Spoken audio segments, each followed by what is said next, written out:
see where the split in the rocks there? Oh, good. Yep. Go through it. I'm making it a lot harder for myself, aren't I? This is good. It's got a lot to deal with here. Alright, go up there. No.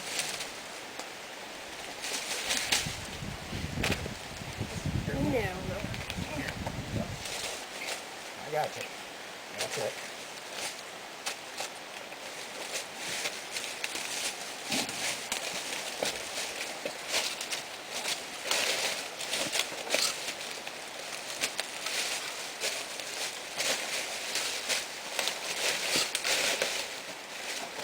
Really work well if you got to be in the winter time where there's a lot of rain and stuff.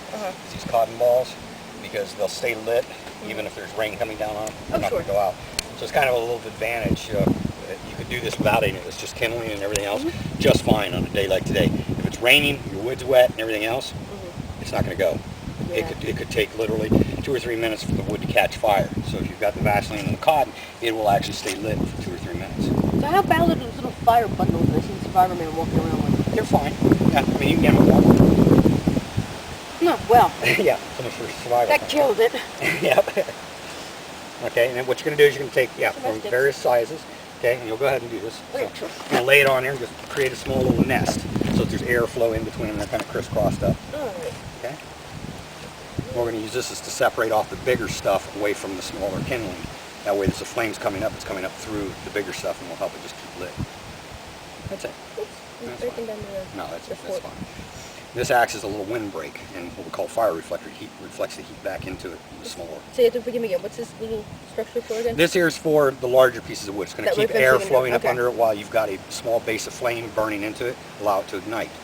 This here creates what's called a heat reflector. Okay, so it's going to reflect the heat back into here, so it will actually, if it's wet wood, it will dry really rapidly and catch flame. So this is basically building out what we call a winter or wet environment. Okay, now you're going to go ahead and you're going to ignite the cotton ball and get your fire going. Alright, so you're down. Just going to strike it. You can strike it on the back here. Also, what I tell people is, if you're going to carry this stuff and it's sealed up, carry a piece of sandpaper in there. Okay, I can see that. Okay? It will make lighting these things in heavy weather much easier. Okay. So just basically strike it and put it on the cotton ball.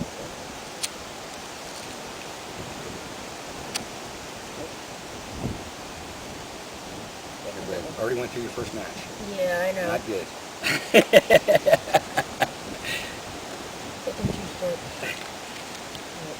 So you're going to get in there close, make sure you get to that cotton ball.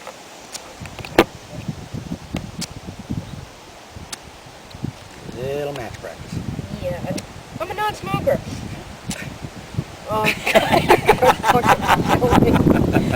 Hey, this is as good as my IED video. Okay, so the white tip is what you want to strike on. Alright.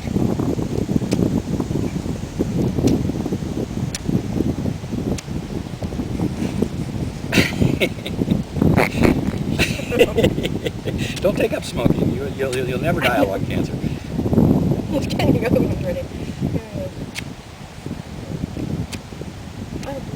Alright, do you have That's alright, take these and just... Can I try to... Here. Is there another alternative way to strike this thing? Yes, there is. Oh. Okay. It's lit, but just go ahead and strike it. Match striking practice. Okay, real gentle. You don't need to be hard. Oh. That's it.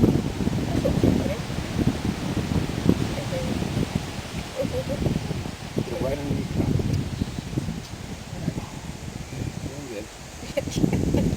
Well, I mean, you're learning. If you've never done it, this is the time to learn it. I've never done it. You don't want to learn this in 6 degrees below zero weather, you know, when your life's on the balance.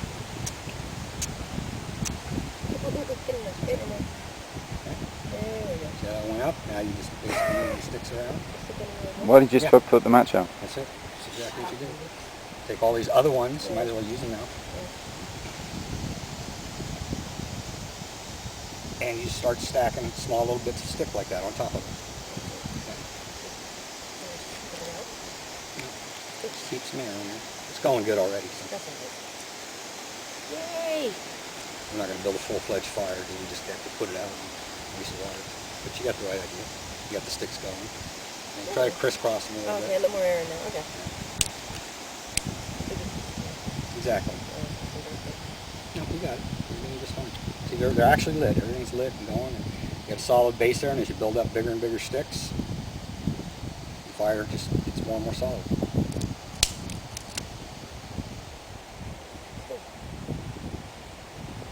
So that's your advantage of having those little cotton balls with the carry a 99-cent poncho with you. Okay, the poncho in and of itself is concealing a lot of body heat, so if you got motion walking with it, you can walk in the rain and stay really, really warm. If for whatever reason you're lost, you don't want to be walking around, you want to be staying in one place because SAR is going to be looking for you.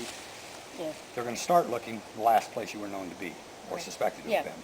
Okay, so if you're walking around and we're walking around looking for you, what's the chance of us Yeah. standing on? Yeah, I agree. Okay, so you want to stay in one place. Yeah. So now you're going to have to be able to construct these shelters to allow you to stay in one place to stay warm. You can start using the elements around you in a simple little plastic bag. If you have time and you want to keep busy during the day, you get something like this and you're lost, start building from natural elements. Start trimming off sticks and breaking them off from trees and build up piles, pile them on top of each other that way in shelter. Okay? You could do that later, but I don't think you do today. But as far as the normal survival courses, that's what we do. Okay. And we'll build a natural and we'll build a man-made. Real quick, we're going to throw man-made together. So just look at any area here where it looks like you could sit down. Obviously, you want it to have, this is like a good example. You've got a raised area here, so if water is running off from places, it's going to run off down here. It's going to run off from here. Okay, you've got some coverage from the leaves already before the rain ever gets to you. So this actually will work as a bracing structure for your plastic bag. You can just go ahead and assemble it into there, and you can sit up in between these trees and stay completely dry. Let's go ahead and swing it to you. Clean it up. I'm sorry. Well, you got it. This is fairly thin. Yeah, you can actually poke holes in it. This is actually thin, so the wind at your back coming in, that's what's causing this bend in it. So it's keeping the wind away from your body and it's keeping the water off your body. So go ahead and fall into it. This is a quick emergency construction shelter. Okay, don't get too far back in there. And that's basically it. You're going to stay huddled up in a nice position, feeling as much body heat as you can. And again, keeping the wind off your body and keeping the rain off your body. Alright? The whole point here is to protect core body temperature. Everything else is secondary. Next thing you want to do is think about occupying your mind while you're in there, because you could be in there a while. So I hope you brought your Sudoku. Yeah.